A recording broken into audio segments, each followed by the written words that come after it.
ये नहीं सोचना चाहिए कि जो सेकंड वेव जिसको हम कहते हैं वो चली गई है। वो जी, अभी नहीं चली गई है। वो भारत में अभी भी है। 40,000 केसेस जैसे आपने बताया है। 40,000 कोई कम नंबर नहीं होता। जी, लेकिन किसी भी जगह पे जो कोरोना जो होता है उसमें तीन चीजें मुख्य होती हैं। एक जी, तो होता है कि वायरस, जो हमें पता है कि अब की बार जो डेल्टा वायरस आया, पंजाब में आया, फिर दिल्ली में आया। जी, दूसरा होता है कि जो है ना, होस्ट। होस्ट मतलब जैसे दिल्ली में जो सीरो सर्वे हुआ उसमें 79%, 79% लोगों में आईजीजी एंटीबॉडी पाई गई। जी, और तीसरा होता है एनवायरनमेंट। एनवायरनमेंट में सब कुछ आ जाता है। सर्दी गर्मी आ जाती है, लोगों का फितरत आ जाती है, लोगों की मिक्सिंग आ जाती है, लोग कितना कोविड अप्रोप्रिएट बिहेवियर करते हैं। जी, इन तीनों के मिश्रण से जो किसी कोविड की जो इंसिडेंस है या प्रेवलेंस है वो करी जाती है। तो जैसे दिल्ली की बात करें, महाराष्ट्र की बात करें, जी, तो वहां पर कोरोना हुआ, बहुत हुआ दिल्ली में। हमने इस महामारी का बिल्कुल भीषण रूप हमने देखा। जी, उससे हुआ कि 80% लोग अब इम्यून हो गए हैं, उनको उनके एंटीबॉडी बन चुकी है। वैक्सीनेशन से भी बनी है, ज्यादा इन्फेक्शन से भी बनी है। इसलिए वहां पर कम है। लेकिन अब ये कोरोना छोटी जगहों पर फैल गया है। जी, गांव में, कस्बों में, जहां पर पहले नहीं पहुंचा था, और जो इसको हम वर्जिन पॉपुलेशन कहते हैं, जो नॉन इम्यून है, मतलब उनको अभी शरीर में उनकी रोग प्रतिरोधक क्षमता अभी हुई नहीं है, न तो वैक्सीनेशन हुए हैं उनके, जी, न इन्फेक्शन हुआ है।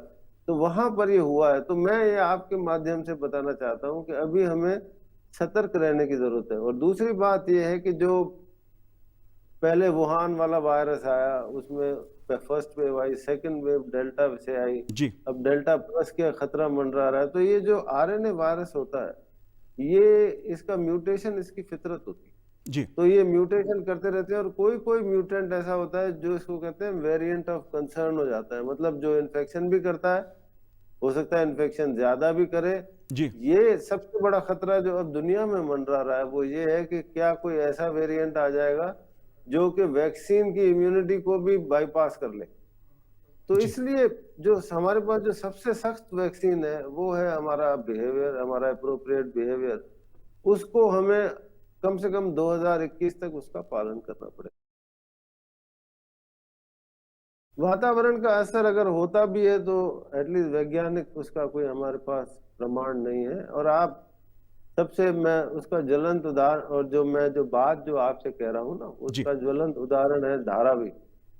आपको अगर याद हो तो एक साल पहले धारावी एक केंद्र बिंदु था जहां पर कोरोना के बहुत सारे मामले सामने आए थे, बहुत सारे। जी, और अब की जब सेकंड वेव आई तो धारावी के केसेस नहीं थे। ज्यादातर बॉम्बे में केसेस हुए, हाई राइज बिल्डिंग में, हायर स्ट्रेटा में।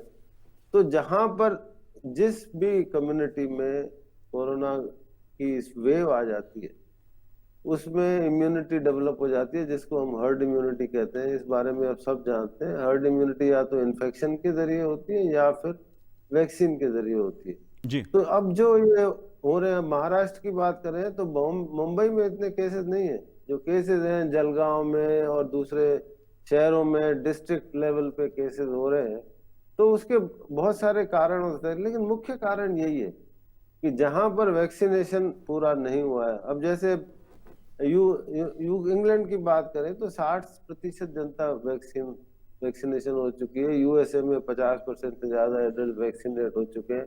इसराइल में 90% हो चुके हैं। तो हम लोग तो अभी जो कंप्लीट वैक्सीनेशन है वो 5% तक ही पहुंचे। और जो सिंगल डोज लगा है वो टोटल डोजेस 35 करोड़ है, जबकि हमारा जो टारगेट है वो 200 करोड़ का है। जी, तो इस समय हम लोग वैक्सीनेशन पे ही हमारा बहुत जोर होना चाहिए। तो मेरे हिसाब से जो सबसे ज्यादा जोर वैक्सीनेशन पे और कोविड अप्रोप्रिएट बिहेवियर को, अभी हमें अपने आप को आजाद नहीं समझना चाहिए।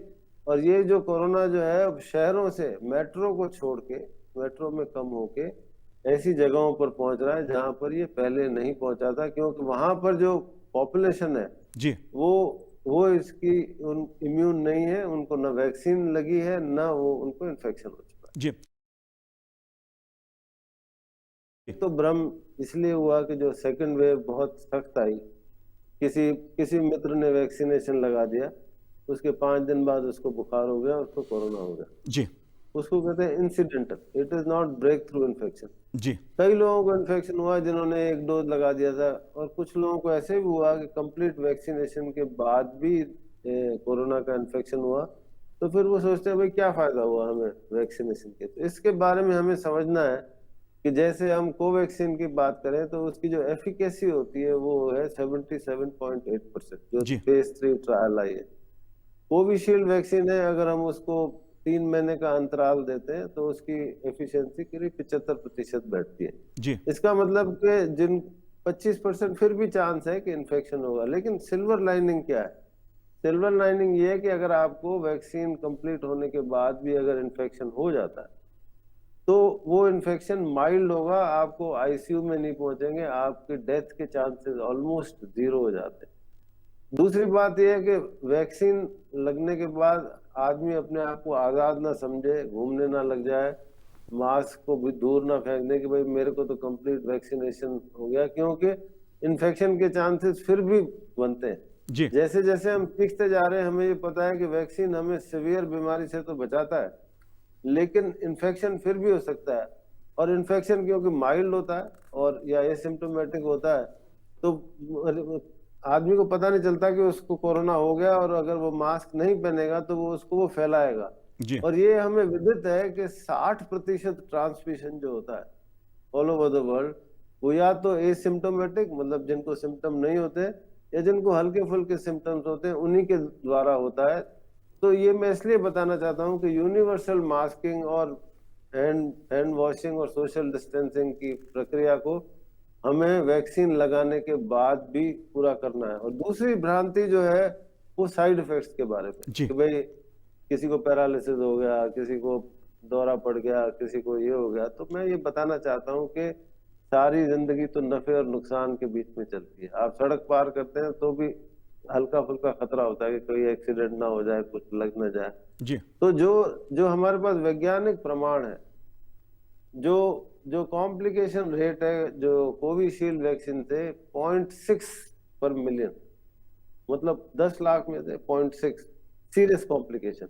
बाकी 2 से 5% लोगों को दर्द हो जाना, जैसे मैंने भी इंजेक्शन लगाया तो मैं दबाता था तो दर्द होता था, जी सिर दर्द हो जाना, कमजोरी का महसूस होना, हल्का बुखार हो जाना, हल्का सा खांसी भी किसी किसी को हो जाती है, शरीर में दर्द हो जाना, वो 2 से 5 दिन तक स्पेशली दूसरे इंजेक्शन के बाद चलता है, और कोई खतरे की बात नहीं है। लेकिन अगर आपने वैक्सीन नहीं लगाया, दुनिया में ऐसे बहुत लोग हैं जिन्होंने वैक्सीन नहीं लगाई ये सोच के कि नहीं लगानी चाहिए, और फिर उनको बीमारी हुई और उनकी डेथ भी हो गई, आईसीयू में भी पहुंच गए।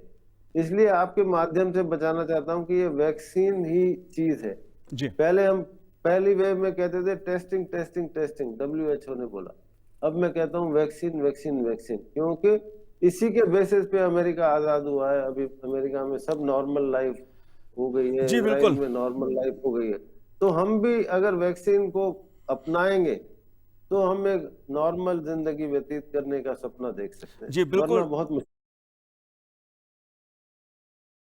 नहीं, देखिए दम तो जब दूसरी लहर का किसी को अंदाजा नहीं था, जी मतलब ऐसा नहीं है कि हम लोग एक्सपर्ट रोज बोल रहे थे, हमेशा बोलते थे कि प्लीज आप केयरफुल रहें, कभी भी ये कोरोना बढ़ सकता है। लेकिन एक कुछ बातें हमें समझनी होगी। जी पहला तो ये कि जो कोविड की जो इम्यूनिटी होती है वो लाइफ लॉन्ग नहीं रहती। जो हमारे पास प्रमाण है कि 3 महीने बाद एंटीबॉडी लेवल या जो भी इम्यूनिटी के पैरामीटर्स होते हैं वो धीरे धीरे वेन ऑफ होना शुरू हो जाते हैं। जी तो इसलिए इसलिए ये नहीं सोचे कि लाइफ लॉन्ग ये के लिए इम्यून हो जाते हैं, नहीं। वैक्सीन के बाद भी और इन्फेक्शन के बाद भी जी इम्यूनिटी कम होती जाती है। दूसरी बात यह है कि जो हर्ड इम्यूनिटी होती है जिसकी हम बात करते हैं कि 70% लोग इम्यून हो गए, जब पॉपुलेशन स्ट्रक्चर चेंज हो जाता है। जैसे दिल्ली की बात करें तो दिल्ली में बहुत फ्लोटिंग पॉपुलेशन होती है, बहुत लोगों का आवागमन होता है, बहुत नए नए लोग आके रहते हैं, पर डे कुछ लाख लोग नॉर्मल कोर्स में, जब बिजनेस नॉर्मल था तो यहाँ आया करते थे, वो एक चेंज होता है। तीसरी बात यह है कि कई लोगों की इम्यूनिटी कम हो जाती है बीमारियों की वजह से, ट्रांसप्लांटेशन की वजह से। एक तो ये बात हो गई। दूसरी बात हो गई जैसे डेल्टा वायरस आया था, जी डेल्टा वायरस जो पहले हमें पता नहीं था, फिर पता चला कि पंजाब में 80% था, फिर दिल्ली में 60% था। फिर डेल्टा प्लस आया, डेल्टा वायरस में ही एक के 417 चेंज आ गया, तो उसमें उसको डेल्टा प्लस किया गया। जी तो इस तरह से एक जो डेल्टा वायरस था उसकी जो कंटेजियसनेस थी, जिसको आर नॉट फैक्टर कहते हैं, वो उससे भी दुगना था, जो वुहान वाला जो ओरिजिनल वायरस था। तो अगर कोई तीसरा ऐसा virus mutation variant of concern आ जाता है जिसकी आर नॉट वैल्यू 4.5 हो, जी तो फिर तीसरी वेव को रोकना बड़ा मुश्किल होगा। और कोई भी पंडित, कोई भी साइंटिस्ट ये प्रेडिक्ट नहीं कर सकता कि जो ये म्यूटेशन जो आ रहे हैं, कौन सा म्यूटेशन हमारे लिए घातक सिद्ध होगा। जी तो इसलिए ये दो, तीसरी बात जो सबसे इम्पोर्टेंट बात ये है कि हमारा बिहेवियर। हमें ये पता है कि कोरोना वायरस अभी दुनिया से खत्म नहीं हुआ है, सेकंड वेव भी अभी नहीं गई है, वो ये अभी हमारे बीच में ही ये घूम रहा है, कभी आएगा कभी जाएगा, कभी ट्रैवल होगी, कभी कुछ लोग कहीं से आएंगे, कुछ विदेश से लोग आएंगे। लेकिन आपने देखा होगा कि आप बाजार में जाएं तो भीड़ तो ऐसे भरी हुई है जैसे कुछ हुआ ही ना हो। जी सड़कों पे वही भीड़ है जो पहले थी, मॉल्स में वैसे ही भीड़ है, जी रेस्टोरेंट में। मेरे मेरे जो एक्सपीरियंस में, क्योंकि मैं क्लिनिशियन हूँ और पेशेंट देखता हूँ, तीन चीजें बहुत ज्यादा अहम है ट्रांसमिशन में। एक तो ये जो बड़ी पार्टीज होती हैं, जो शादियों की वगैरह की पार्टियां होती हैं। जी दूसरा होता है कि ट्रैवल, जो लोग घूमने जाते हैं और जो है ना हॉलीडे के लिए जाते हैं, जी लेकिन उनका बहुत ज्यादा एक्सपोजर हो जाता है। और तीसरा होता है प्राइवेट पार्टी। प्राइवेट पार्टीज होती हैं जिसमें 20-50 लोग, 20-30 लोग, वो कहते हैं हम तो बड़े सेफ हैं, जो है ना, वो मिलते हैं, वो ड्रिंक्स भी होती हैं, सब कुछ होता है 4-5 घंटे में। उसमें यूजुअली एयर कंडीशन एनवायरनमेंट में होता है। तो जी ये हम सबको समझना है कि हमें क्या करना चाहिए इस तीसरी वेव से बचने के लिए। एक तो हमें अंकुश रखना चाहिए, अपने संयम रखना चाहिए कि अभी हम कोरोना से आजाद नहीं हुए हैं, अभी ये जानलेवा बीमारी है, हमें अपने काम सबको करना है। मैं डॉक्टर हूँ, मैं अस्पताल लाता हूँ। जी अगर किसी को काम से कहीं जाना है तो जरूर जाना है, लेकिन जो लेजर ट्रैवल है अभी उसका समय नहीं आया है, क्योंकि जब आप ट्रेन में जाते हैं या हवाई जहाज में जाते हैं तो सर्टेन अमाउंट ऑफ रिस्क होती है, जहां जाते हैं वहां रिस्क होती है। दूसरा ये है कि आप अगर ऑफिस जा रहे हैं तो वहां पर एक कोरोना अप्रोप्रिएट बिहेवियर रखना चाहिए। उसमें कुछ बातें मैं बताना चाहूंगा। एक तो ये कि आपका ऑफिस अगर एयर कंडीशनड है, जी तो इस समय ये समय नहीं है एयर कंडीशन ऑफिस में बैठ के और अपनी खिड़कियां दरवाजे शीशे सब बंद कर दें।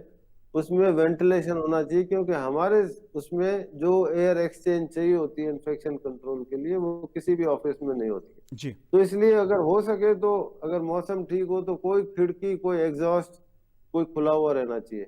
तीसरी बात यह है कि आप अपने ऑफिस में बैठे हैं और सोच रहे हैं कि आप अकेले हैं और कोई आपसे मिलने आ गया, और आपने भी मास्क पहना हुआ है, लेकिन सोचा उसके साथ बैठ के चाय पी लेते हैं, चाय पिया आपने और वो चले गए हजरत, आपने मास्क लगा लिया, लेकिन वो जो, अगर वो वायरस आपके ऑफिस में छोड़ गया तो वो 3 से 16 घंटे तक जिंदा रहता है।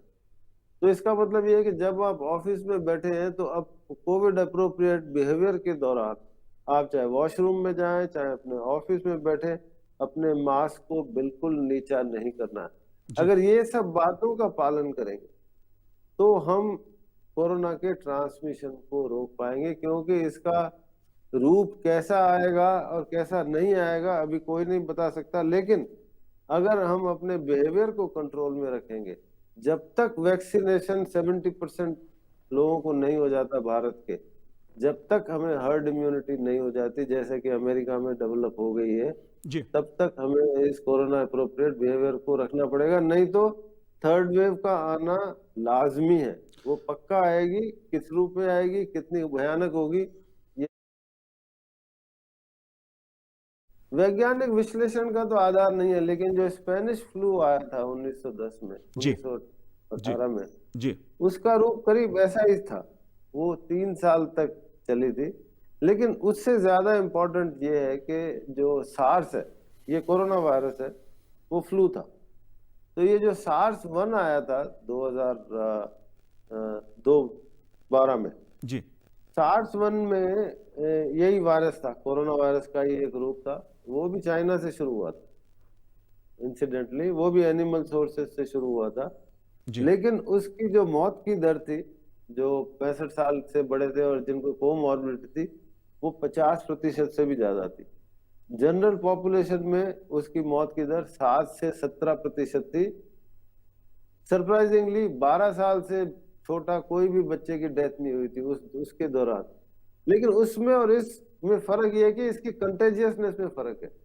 वो वो उसकी फैलने की दर बहुत कम थी, इसलिए बचाव हो गया दुनिया का।